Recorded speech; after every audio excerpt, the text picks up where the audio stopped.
Shalom, Israel. We are back again. I hope everything is going well on your end. So today we have the fourth installment of Dark ET's Angels and Chariots of God, the Untold Story. Again, that is part 4. We have a very special video for you guys today. This is some incredible first-hand footage of an abductee from Puerto Rico named Amaury Rivera. And he got abducted by some dark-skinned ETs, and he's going to tell his story. It's an incredible story. And to boot, this gentleman actually got some photos of his abductors before they took off. Truly incredible. We're going to get into his story and see what he has to say.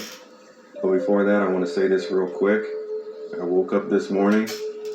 It's very rare that I have the Spirit put on me to this level. But the Most High put His Spirit on me to let you guys know. Guys, we really are in our final hour. He wanted me to make that very clear, that we are in the last hour. And it's as if I'm the bartender at the bar saying, last call. This is it. Last call. Last call. Because this place is about to get shut down. Last call. That's how urgent this is. This is not something to be taken lightly, Israel. The Most High put that on my spirit to let you guys know that, okay? Okay. Let's get into this video.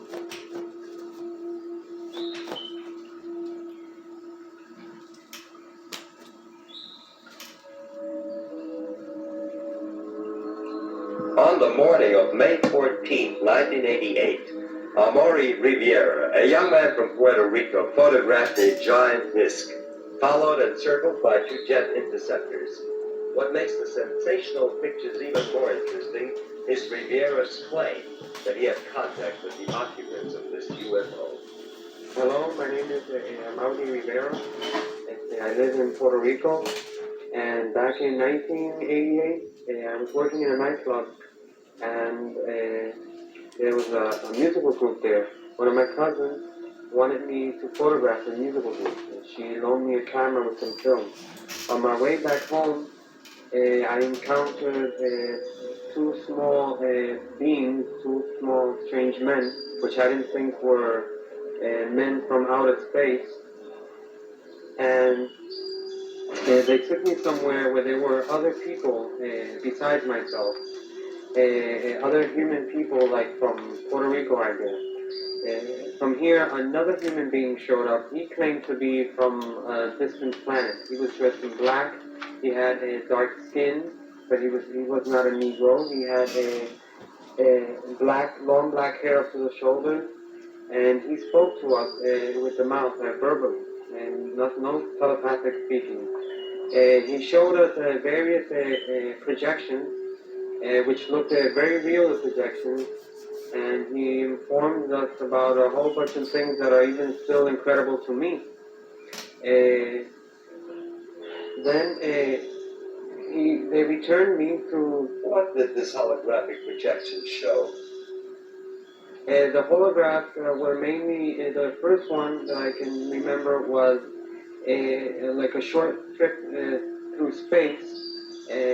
We saw where he came from, where he's said to be from. We saw his people, we saw the houses that they used. And the second one was about a meteor or rock falling to Earth in the near future, which is going to cause a lot of havoc in the world. This would fall in very near the Caribbean, Puerto Rico, and those other small islands, but it's going to affect the whole world, not just Puerto Rico. The last one is that they projected. It was showing us how there was only going to be one government on the planet Earth. They'll be living on some sort of artificial island that's going to be floating in the middle of a dark, black, dirty sea.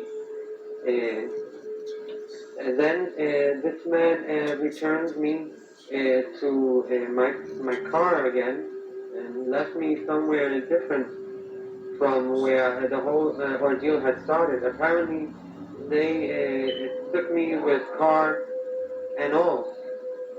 After this, at this given time, I heard some jets in the sky, and I still had my cousin's camera, and I took the pictures, 4 of which I'm making public nowadays.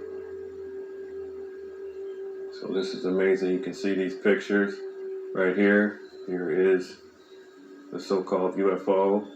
You have a jet here, and he said he had another picture. He said he had another image, and there was 3 jets in the picture, but he thinks he only got 1. So that might be the only one that shows a jet in the picture. But that's truly amazing. And then you're going to hear another gentleman later on who authenticates these photos. So the jets followed the UFO. Yes, it was. They seemed to be surveilling it. I only got to capture just one of the jets in the photograph, but there were 3 of them. Or maybe I got in one of the photos one, and in the second or third I got one of the other ones, because they would go around it very far away, and while this one was closer, and turn, very far, very far. And by the time this one was coming back, another one was turning over there. There was always one or the other close to the object, to the UFO. Jorge Martin has carefully investigated this case. Rivera's case is, for me, it's a very special one, a very important one, because in Morris' case, he was abducted and he was taken away by aliens. One of them was human-like and 2 small creatures that they explained to him were some type of genetical or biological organic android that they made to do some chores outside so they don't have to risk themselves in our environment. That's what they explained to him, the so-called human alien that he saw in the craft. And it's important also because of the evidence that he has on the case, because when he was released, he had a camera with him and he was able to take pictures of the object that apparently had abducted him, the craft flying saucer type. And also some jet fighters from the United States, F-14 again. In most of these cases in the island, F-14s are involved with this situation of chasing and harassment and checking on these objects they are seen in different areas of the island. And he was able to get them in those pictures together. So this clearly, when you see those photographs, it's obvious that the government has been lying for many years, because there's the UFO there, and there's also the jet fighters dealing with the situation, which they denied for more than 4 years. It's there. Yeah, we all know Esau has been trying to hide the truth from Israel and from the public for a very long time. But the Most High Yahweh is going to bring it out, and He's going to bring it out in a big way. And so now it's time, Israel, to follow the laws and commandments of the Most High. Do what He has asked us to do, and get ready, because it is about to go down. And the Most High is putting this on my spirit hard today to get this through to you guys. This is no joke. This is no laughing matter. He is not playing. He put our ass in slavery for 850 plus years because we were not listening to Him. We were not following His laws and commandments. He is not playing when He comes back with His armada of so-called UFOs and chariots and His angels. He is not playing. Were you able to locate any other witnesses? That's what I was going to explain at this moment, man. The Amoris case is also very important because I have several people who apparently had been contacted by the same alien that abducted Amori and the small ones that were with him in a separate fashion. They have nothing to do with Amori's incident. This being, this human-like alien, is contacting people all around the area of the southwest of Puerto Rico. I have people from the town of Yauco who seem to have been contacted by this man. I have this fisherman, Andres Maldonado, who I got in contact with Amori because he told me several things Amori had told no one before, only I knew them, about the name of the alien and all the details that he was using to check on the people who really may have been in contact with the same being the night he was abducted, because there were about 14 other people there in the craft that night. And when Maldonado told me all this information that he couldn't know because he was not involved with the Morris case, I got them together. And at this moment, I have about 3 different people who seem to have been in contact with the same alien. So they are doing something, and they are getting in contact with more and more people, and preparing people for something. And this is very important because all this corroborates Amori's incident also. Mr. Martin, are there any official statements regarding the incidents in Puerto Rico? As a matter of fact, due to the situation happening in the southwest of Puerto Rico, it's all around the island, but in the southwest it's more obvious and more visible because of the many incidents that are happening there constantly. And it's a heavily populated area. The police and the civil defense and the authorities began a very intensive disinformation program trying to ridicule and to make everything seen as a lie, as fabrication by those people who were informing all of this. But fortunately, after they began doing this, especially the Civil Defense Agency in Puerto Rico, a source of ours gave us this letter that was sent secretly by the State Director of the Civil Defense Agency of Puerto Rico, Colonel Jose M. Noya, in which he states clearly that the situation is real, that they are keeping an eye on the situation and investigating everything, just to be sure that what is happening and these sightings and this incident with UFOs and USOs, unknown submerged objects also, because they come out from the sea and into the sea. Many people have seen this happen there. Is not a threat to the security of the people of Puerto Rico, on the Puerto Rican territory. As you know, something that doesn't exist can be a threat to anyone. There's also another thing.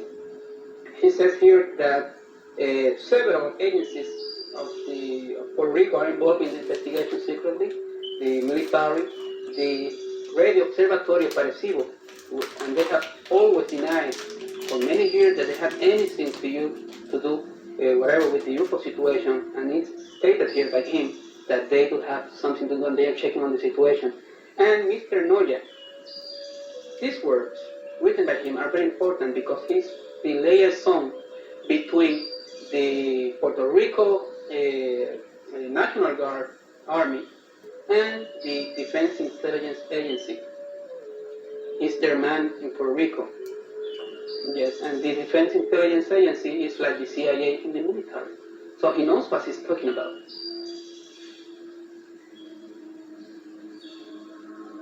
Other witnesses contacted Amori himself. So far, between 1988 and 1992, I've been able to localize 7 of these people. Because I've gone on different TV shows and different articles, and I've always been asking if anybody remembers anything similar happening to them, and that year, during that time, Mother's Day, to please get in touch with me. And I have gotten in touch with hundreds of people, but out of the hundreds, 7 definitely were there with me. I still have 7 to go. Maybe I'll never find them. Maybe they'll see this. You investigated the Rivera case, Colonel Stevens. What was your impression? Well, of course, Jorge Martin took me to meet Jorge Rivera, Amaury Rivera, shortly after I got there with the Mexican team to study some phenomena in Puerto Rico. And when I first met Amaury, he was very reluctant to describe his case because it still frightened him to think about it. And it took some time before we could develop enough confidence where he was comfortable talking to us about the case. But he would still tremble when he thought about it. He would turn pale. He'd become weak. He was frightened.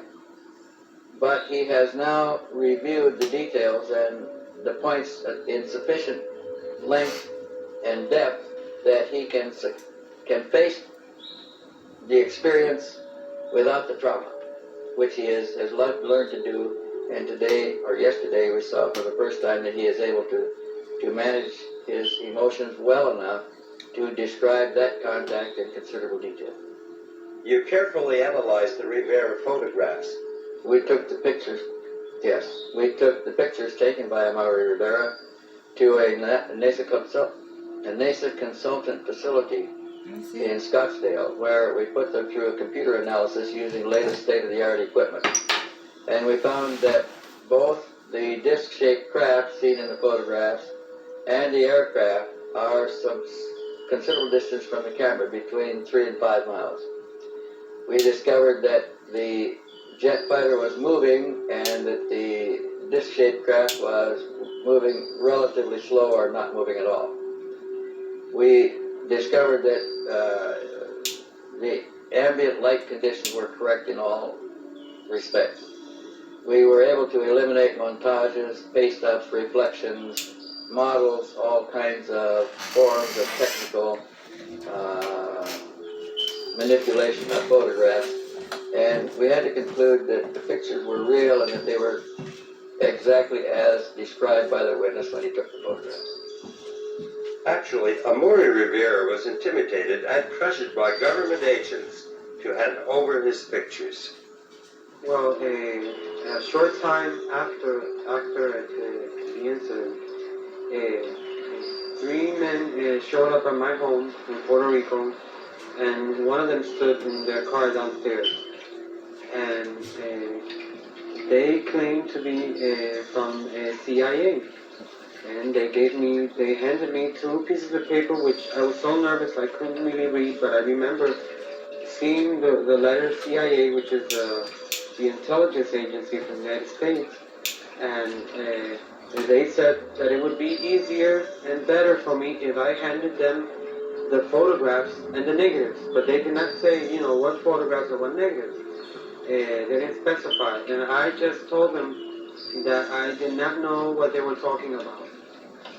They said it would be easier because we have an order to register your house, to look through your house. And I said, well, go ahead, be my guest and look. And they looked, but they couldn't find them because I had hit them very well. So there you have it. Thank you for that, Amaury Rivera. That's an incredible story. It's a very great thing that he was able to hide those photos. We have photographic evidence to see here today. Of course, we know it's all real, but it just helps to substantiate the claims. Incredible story. Thank you for that. So next, we have a young alleged Christian boy who died on a surgeon's table, and he died for a few minutes, and he went to heaven. And so he's going to give his story of what he saw. And this is a racist Klansman's son, who they're both in the KKK. And so the Most High Yahweh put it on this boy's spirit to give his story of what he saw in heaven. Let's get into it, Israel. Let's see what this young little racist boy has to say.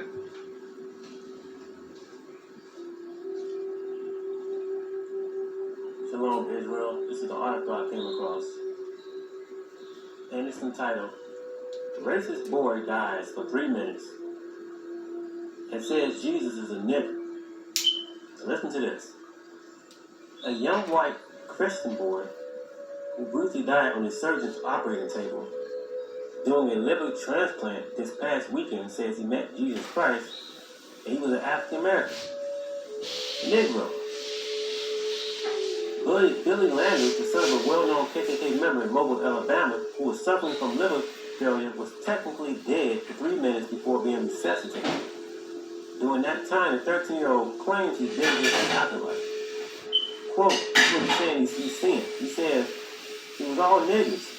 He told WKRG News after the ordeal. Quote, there were a few white people, but they were just entertaining the blacks, like playing basketball. There were a lot of nigger angels watching them play basketball, Landis said. Quote, Jesus was a prune too. Jesus wasn't white like Daddy said he is. He says, I asked my father, why is Jesus a nigger? He couldn't answer. He said, I've been taught that God and Jesus hate niggers.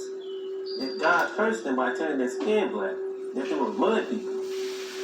Billy's father said his son's experience had not made him question white supremacy and an Anglo-Saxon Jesus. Quote, he says, it kind of disturbs me that he came back with stories of nigger heaven, he told reporters. But clearly my son is suffering from some sort of schizophrenia or something. There's no way Jesus is a nigger. I'm going to have to put my boy on antipsychotic medications. This white boy said he died and went to heaven and said he met Jesus. And Jesus was a nigger, was a Negro.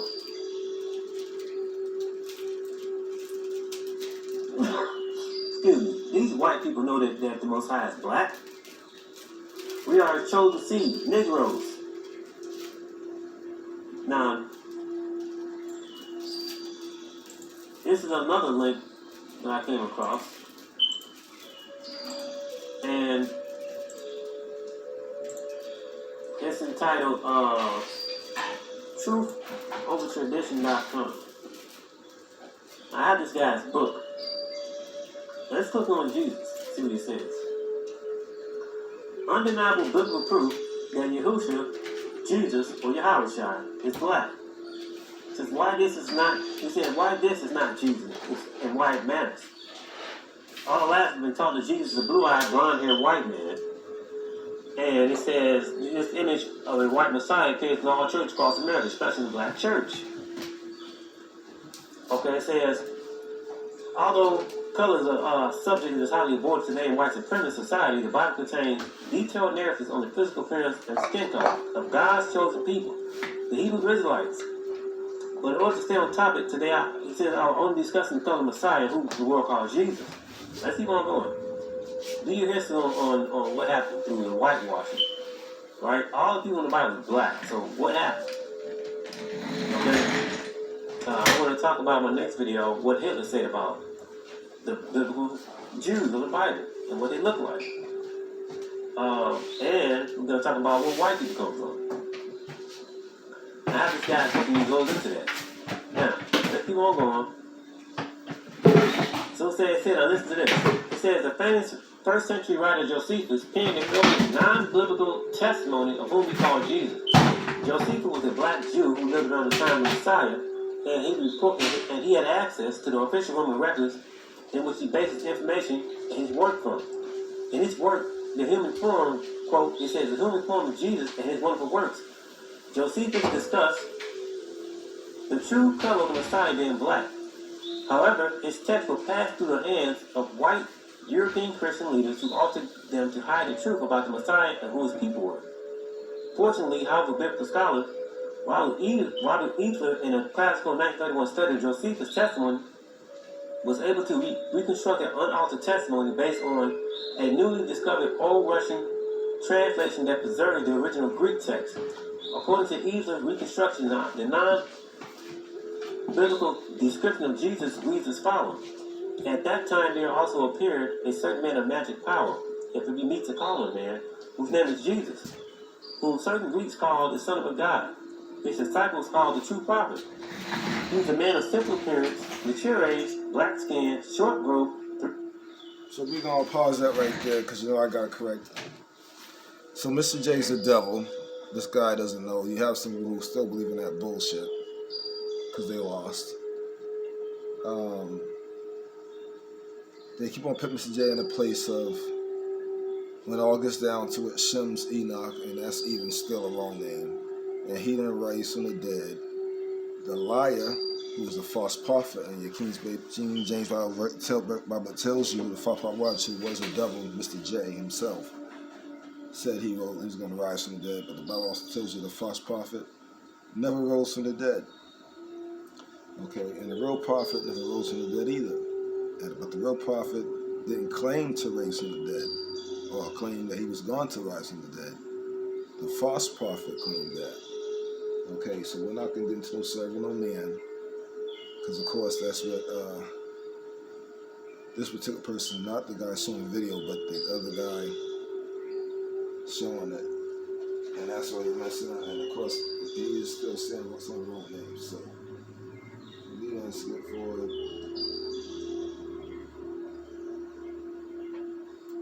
So about right here.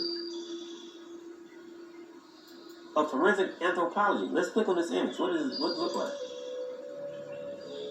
There he is. This little help you, how A shot. short dude. So, just a prophet. We don't worship no prophets. A lot of folks were black. at one point. But that's another story.